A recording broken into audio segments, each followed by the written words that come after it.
ሰላም ጤና ይስጥልን ተመልካቾቻችን እንደምንላችኋል። ከናሁ ቴሌቪዥን ለዕለተ ሐሙስ የካቲት 5 ቀን 2018 ዓ.ም የቀን ዜናዎቹን ወደ እናንተ የምናደርስበት ጊዜው አሁን ነው። ከዜናዎቹ ጋር ሀብታም አያሌው ነኝ። አብራችሁን ቆዩ።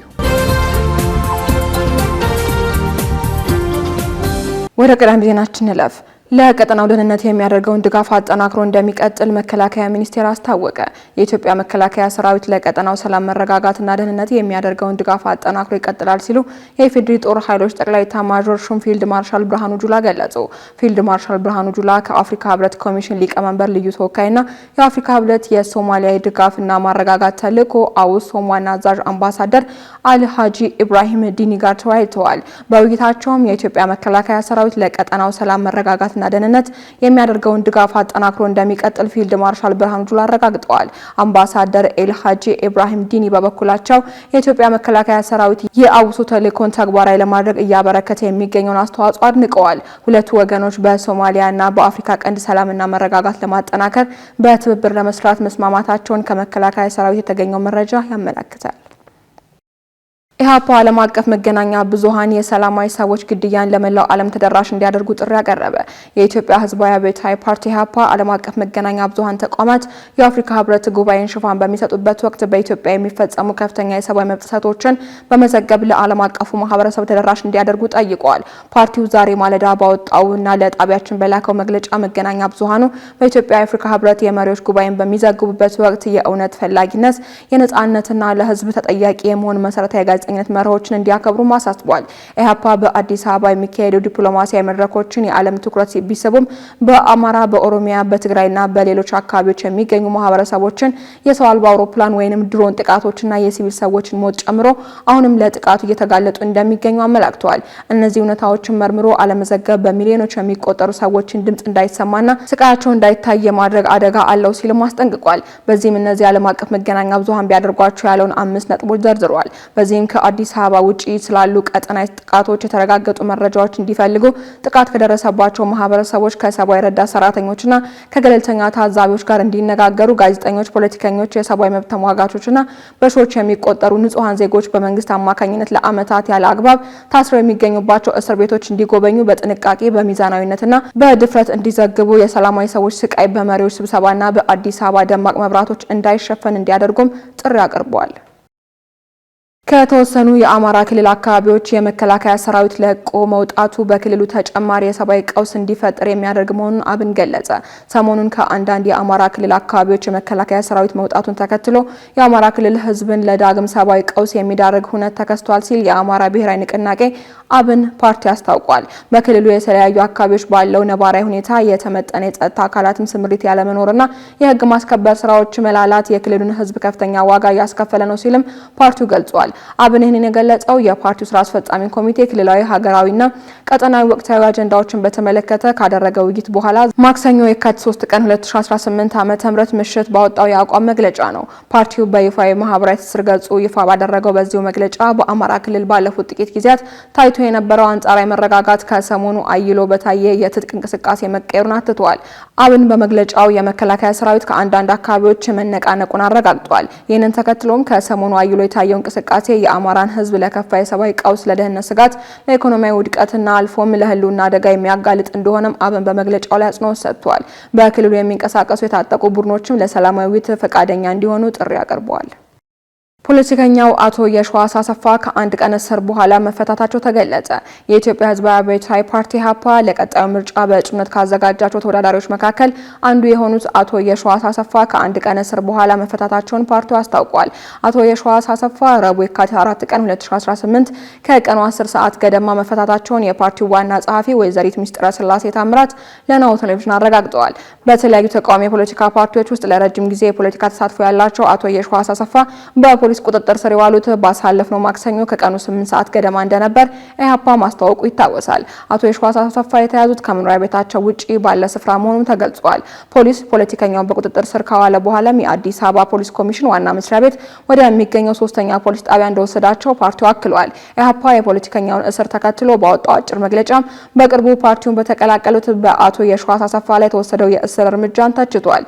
የአቶ የሺዋስ እስር በሰላማዊ መንገድ የፖለቲካ እንቅስቃሴ በሚያደርጉ ዜጎች ላይ በመንግስት እየደረሰ ያለውን አፈና ከሚያሳዩ ተቆጥረው የማያልቁ ድርጊቶች ውስጥ አንዱ እንደሆነም ፓርቲው በመግለጫው ላይ አስፍሯል። የእስር እርምጃው መጪው ምርጫ ነጻ፣ ፍትሃዊና ዲሞክራሲያዊ ይሆናል ከተባለው በተቃራኒ እንደሚሆን አመላካች ነው ሲል ፓርቲው ኮንኗል።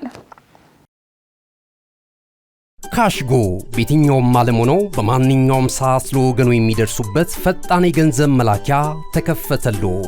ማስተርና ቪዛ ካርዶን በመጠቀም ከ5 እስከ 20 ዶላር የሚልኩበት አዲስ የገንዘብ መላኪያ መንገድ።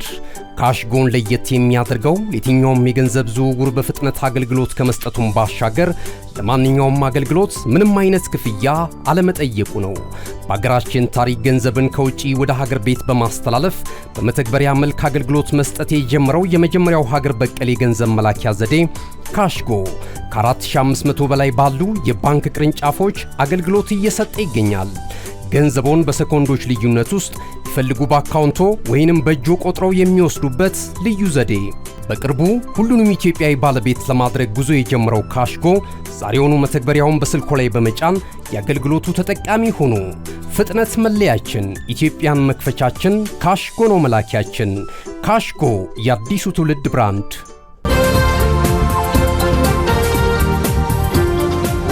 ወደ ዜናዎች እናልፋለን። የተባበሩት አረብ ኤምሬትስ ለሱዳን ፈጥኖ ደራሽ ኃይል RSF ለተለያዩ ድጋፎች ታደርጋለች መባሉን አስተባብላለች። ኤምሬትስ ለሱዳን ፈጣን ደራሽ ኃይል የጦር መሳሪያና ወታደራዊ ቁሳቁሶችን በገንዘብ ትደግፋለች እንዲሁም ታጓጉዛለች በሚል የቀረበባትን ውንጀላ ውድቅ አድርጋለች።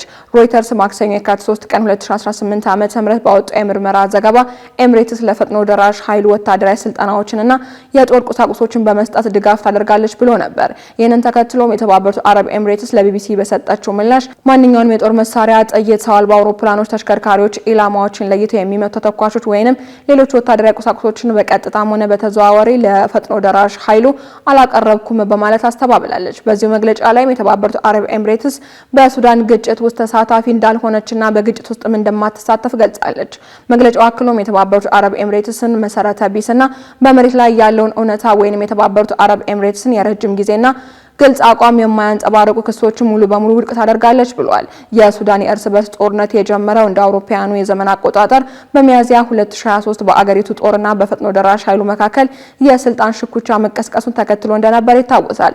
ጦርነቱ የተቀሰቀሰው የሱዳን ጦር አዛዥ ጀነራል አብዱል ፈታህ አልቡርሃን በወቅቱ ምክትላቸው ከነበሩት የRSF አዛዥ ጀነራል ሙሐመድ ሐምዳን ዳጋሎ ጋር ባለመግባባታቸው የተነሳ እንደነበርም ይታወሳል። ከዚህ ጊዜ ጀምሮ በሁለቱ የጦር መሪዎች መካከል አገሪቱን ለመቆጣጠር ከ3 ዓመት በላይ የዘለቀ ፍልሚያ እየተካሄደ ይገኛል።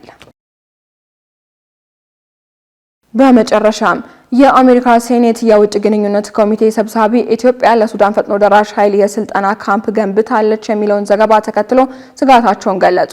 ኢትዮጵያ ለሱዳን ፈጥኖ ደራሽ ኃይል ታጣቂዎች የስልጠና ካምፕ ገንብታለች ሲል ሮይተርስ የምርመራ ዘገባ ማውጣቱን ተከትሎ የዩናይትድ ስቴትስ ሴኔት የውጭ ግንኙነት ኮሚቴ ሰብሳቢ ድርጊቱን በሚያስከትለውን መዘዝ እንደሚኖርም አስጠንቅቀዋል። ሴናተር ሪሽ በማህበራዊ ሚዲያ ገጻቸው ባሰፈሩት መልእክትም በኢትዮጵያና በተባበሩት አረብ ኤሚሬትስ የሚደገፍ በዘር ማጥፋት ለተሰማሩ ፈጥኖ ደራሽ ኃይል የሚያገለግሉ የማሰልጠኛ ማዕከል መኖሩን እንዲሁም በሶማሌላንድ በኩል የሎጂስቲክስ መስመር ሊኖር እንደሚችልም የሚገልጹ ሪፖርቶችን አሳስቦኛል ብለዋል። ሴናተሩ አክለውም እንዲህ አይነቱ ድርጊት ሁኔታውን ይበልጥ የሚያባብስ በመሆኑ የፈጥኖ ደራሽ ኃይልን የውጭ አገር የሽብርተኛ ድርጅት አድርጎ የመሰየም ተጨማሪ ምክንያት ይሆናል፣ እንዲሁም የውክልና ድጋፍ ለሚያደርጉ አካላት መዘዝ ያስከትላል ሲሉ ማስጠንቀቀዋል። ሴናተሩ ይህንን ቢሉም ሮይተርስም የመረጃ ምንጮችን ጠቅሶ ሪፖርቱን ቢያስነብብም በጉዳዩ ዙሪያ ከኢትዮጵያ መንግስት በኩል የተሰጠ ይፋ አስተያየት ሆነ ማስተባበያ ግን የለም።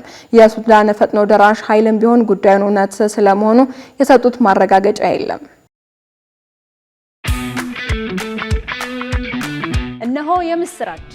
የ10 አየር መንገድ የበረራ ትኬት ለውድ ደንበኞቹ በተቀላጠፈና አስተማማኝ በሆነ መንገድ እያቀረበ ያለው። በዚህም በደንበኞቹ የተመሰገነው ጉዞጎ አሁን ደግሞ ተደራሽነቱን በማስፋት ተጨማሪ ባንኮችን በማካተት ለውድ ደንበኞቹ የበለጠ አስተማማኝ ለመሆን ችሏል። የጉዞጎን አፕሊኬሽን ከአፕ ስቶር ወይም ከፕላይ ስቶር በማውረድ የመነሻና የመድረሻ ከተማዎትን መርጠው ዋጋ አወዳድረው የሀገር ውስጥም ሆነ ዓለም አቀፍ በረራ ማድረግ ካሰቡ የበረራ ትኬቶን ክፍያ በአቅራቢያው በሚገኙ ባንኮች አንድም በአካል በመሄድ ወይም በኦንላይን የክፍያ አማራጮች ክፍያዎትን በመፈጸም የበረራ ትኬቶን በእጅ ያስገቡ። ከዚህም በተጨማሪ እንደ ሁል ጊዜው ወደ ጉዞጎ የጥሪ ማዕከላችን 7473 በመደወል ከሙሉ የበረራ መረጃ ጋር የ24 ሰዓት የትኬት አገልግሎት ማግኘት እንደሚችሉ ስናበስሮ በታላቅ ደስታ ነው።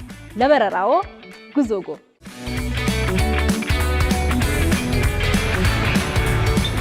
ተመልካቾቻችን ከናሁ ቴሌቪዥን ለዕለቱ ያዝነላችሁ የቀን ዜናዎች እስካሁኖቹ ነበሩ። ዜናዎቹ ወደ እናንተ እያደረስኩ አብሬያችሁ ቆየሁት። ሀብታማ እያሌው ነበርኩኝ።